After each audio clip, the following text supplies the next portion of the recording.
ರಾಜ್ಯ ಸರ್ಕಾರ ಜಾರಿಗೆ ತರಲು ಹೊರಟಿರುವಂತಹ ಮತಾಂತರ ನಿಷೇಧ ಕಾಯ್ದೆಯನ್ನ ಕೂಡಲೇ ಕೈಬಿಡಬೇಕು.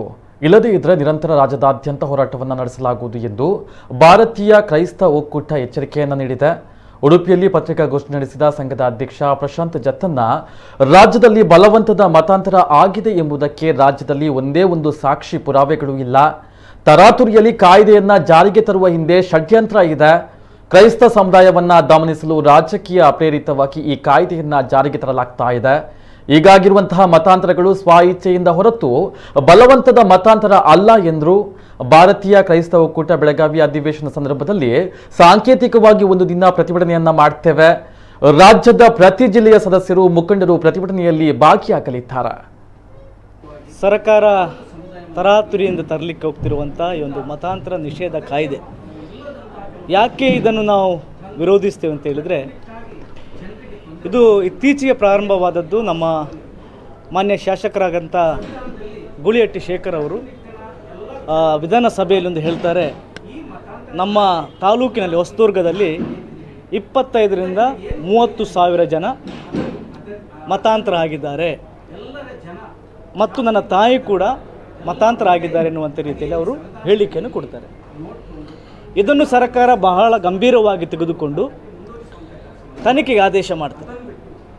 ತನಿಖೆಗೆ ಆದೇಶ ಮಾಡಿ ತನಿಖೆ ಮಾಡಿದಂಥ ತಹಸೀಲ್ದಾರ್ ಹೇಳ್ತಾರೆ, ಅಲ್ಲಿ ಯಾವುದೇ ರೀತಿಯಲ್ಲಿಯೂ ಕೂಡ ಬಲವಂತದ ಆಮಿಷದ ಮತಾಂತರ ನಡೆದಿಲ್ಲ. ಅಲ್ಲಿ ಕೇವಲ 30ರಿಂದ 45 ಜನರು ಚರ್ಚಿಗೆ ಹೋಗ್ತಾರೆ, ಅವರ ಮನಸ್ಸಮಾಧಾನಕ್ಕೆ ಹೋಗ್ತಾರೆ ಬಿಟ್ಟು ಯಾರೂ ಕೂಡ ಮತಾಂತರ ಆಗಲಿಲ್ಲ ಎನ್ನುವಂಥ ಒಂದು ವರದಿಯನ್ನು ನೀಡ್ತಾರೆ. ಅಷ್ಟು ಮಾತ್ರವಲ್ಲ, ಇದಕ್ಕೆ ಪೂರಕವಾಗಿ ಸರ್ಕಾರದ ಉನ್ನತ ಮಟ್ಟದಲ್ಲಿರತಕ್ಕಂಥ ಅಧಿಕಾರದಲ್ಲಿರುವಂಥವರು ಕ್ರೈಸ್ತರು ಮತಾಂತರ ಮಾಡುತ್ತಾರೆ, ಕ್ರೈಸ್ತ ಮಿಷನರಿಗಳು ಮತಾಂತರ ಮಾಡ್ತಾರೆ ಅಂತ ಹೇಳಿಕೆಗಳು ಮಾಡ್ತಾ ಹೋಗ್ತಾ ಇದ್ದಾರೆ. ಇದೆಲ್ಲ ನಾವು ಮನಗಂಡು ನಾವಿವತ್ತು ಆಧಾರರಹಿತ ಒಂದು ಸುಳ್ಳನ್ನು ಇವತ್ತು ಹೇಳ್ತಿರುವಂಥ ವೇಳೆಯಲ್ಲಿ ನಾವಿದನ್ನು ಬಲವಾಗಿ ಭಾರತೀಯ ಕ್ರೈಸ್ತ ಒಕ್ಕೂಟ ಮಾತ್ರವಲ್ಲ, ಎಲ್ಲ ಕ್ರೈಸ್ತ ಸಂಘಟನೆಗಳು ಕೂಡ ನಾವಿದನ್ನು ವಿರೋಧಿಸ್ತೇವೆ. ಮತಾಂತರ ನಿಷೇಧ ಕಾನೂನು, ಇದರ ಬಗ್ಗೆ ಅನೇಕ ಗೊಂದಲಗಳಿದೆ. ಸರ್ಕಾರ ಆ ಗೊಂದಲವನ್ನು ಬಗೆಹರಿಸದೆ ತರಾತುರಿಯಲ್ಲಿ ಈ ಕಾನೂನನ್ನು ಜಾರಿಗೆ ತರುವಂತಹ ಪ್ರಯತ್ನವನ್ನು ಮಾಡ್ತಾ ಇದೆ.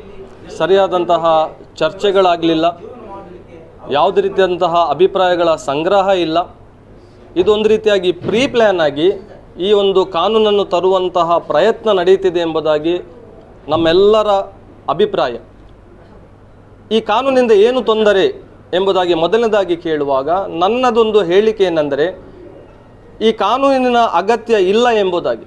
ಈಗಾಗಲೇ ಭಾರತದ ಸಂವಿಧಾನದಲ್ಲಿ ಆರ್ಟಿಕಲ್ 25 ಪ್ರತಿಯೊಂದು ಧರ್ಮಕ್ಕೆ ಸ್ವಾತಂತ್ರ್ಯವನ್ನು ಕೊಟ್ಟಿದೆ. ಅದು ಧಾರ್ಮಿಕ ಸ್ವಾತಂತ್ರ್ಯ ಎಂಬುದಾಗಿ ಹೇಳ್ತೇವೆ.